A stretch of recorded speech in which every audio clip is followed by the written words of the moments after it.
এই কি ব্যাপার, এইভাবে হাত ধরে আছো কেন? মানুষ দেখলে কি বলবে? আজব ব্যাপার, কি বলবে? বউকে দেখে বউর বান্ধবীর হাত ধরে আছো, মানুষ দেখলে জোতা পিটাই করবে। মানুষ কিছুই বলবে না, বল তুই সহ্য করতে পারছিস না, এজন্যই তো মানুষের দোহাই দিয়ে আমাদের আলাদা করতে চাচ্ছিস। একদম চুপ। তুই নির্লজ্জ, আমি এতটা কল্পনা করতে পারি। ঠিক আছে মেনে নিচ্ছি, তবে আমারও হাত ধরতে হবে, আমি বড় বউ না? হায় রে জ্বালা, আমার আর ভাল লাগতেছে না। চলো, উফ, তা রিক্সাও পাইতেছি না। এভাবে কি হাত ধরে হাঁটা যায় দুজনের? ঠিক আছে, বিয়ে করছো কেন? কি করছো কে? সংসার আমার ভাল লাগে না।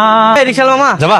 দেবের যাবা? না যাবো না, মন ভালো নাই। যাইবা না মানে? মানে কি বাসায় কি ওর সাথে ঝগড়া করছো মনে হয়, তাই না? আজব ব্যাপার, আপনি বুঝলেন কেমনে? আপনার অনুমান সঠিক। বিয়ে করা যে এত যন্ত্রণার কাজ, আগে জানলে জীবনেও বিয়ে করতাম। আরে কি কও, এটারও তো সলিউশন আছে। আরেকটা বিয়ে করে ভালো। তোমার এক বউর লোকে ঝগড়া লাগলে আরেক বউ তোমার সঙ্গে বাসা থাকবে। এই তো দেখো না, আমি দুই বউ নিয়ে ঘুরতেছি। একটাই রিক্সা চালাইতে পারি না, আবার দুইটা। হ্যাঁ মামা, আপনার কথা শুনবেন না তো? আমাকে কষ্ট দিয়ে একটা বিয়ে করতে, তারপর আরেকজনকে বিয়ের কথা বলছে।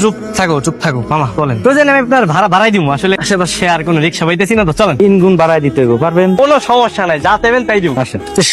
কষ্ট হইতাছে, 3 জন কিভাবে এক রিক্সা বসা যায়? ঠিকই আছে, বিয়ে করছো কেন? হ্যাঁ, আজকে তুমি আর আমি থাকবো, কত সুন্দর করে এই রিক্সাতেই দুজন একসাথে পাশাপাশি বসতে পারতাম। না, আরেকটা বিয়ে করে আনছে। থাক সোনা, একটু সহ্য করো, ওর কথায় তুমি একদমই কান দিবা না।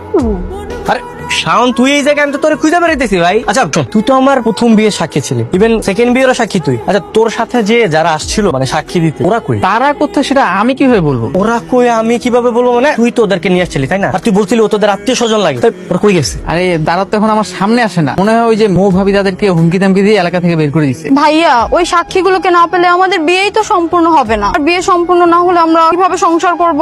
দেখো ও কিন্তু একদম ঠিক বলছে, কারণ আমি এত কিছু জানি না ওরা কই আছে না আছে, এটা তোর খুঁজে বের করতে হবে। ঠিক আছে, আসুন, আমাদের বিয়েটা এখন কমপ্লিট হয় না, ইনকমপ্লিট আছে ভাই। ও মাত্র 3 বার কবুল বলছে, আমার বলতে হবে না? আচ্ছা ঠিক আছে, আমি ওদেরকে খুঁজে বের করার চেষ্টা করতেছি, পেলে তোরা জানাবো। আচ্ছা জানাইস তাহলে। হ্যাঁ, খাবারটা না খুব মজা হয়েছে বুঝছো, তুমি একটু খেয়ে দেখো। দেখলেন বাবা, দেখলেন কত অসভ্য। হ্যাঁ, আমাকে বিয়ে করেছে 1 বছর হয়ে গেল, কখনো নিজের হাতে খাইয়ে দেয়নি। আর কোন একটা মেয়ে নিয়ে আসছে, পুরোপুরি বিয়েও করেনি, কিভাবে খাইয়ে দিচ্ছে? তোর খেতে মন চাইলে তুইও খা, আমার দিকে নজর দিচ্ছিস কেন? ও তো ঠিকই বলছে, তোমার খাইতে মন চাইলে তুমি খাও।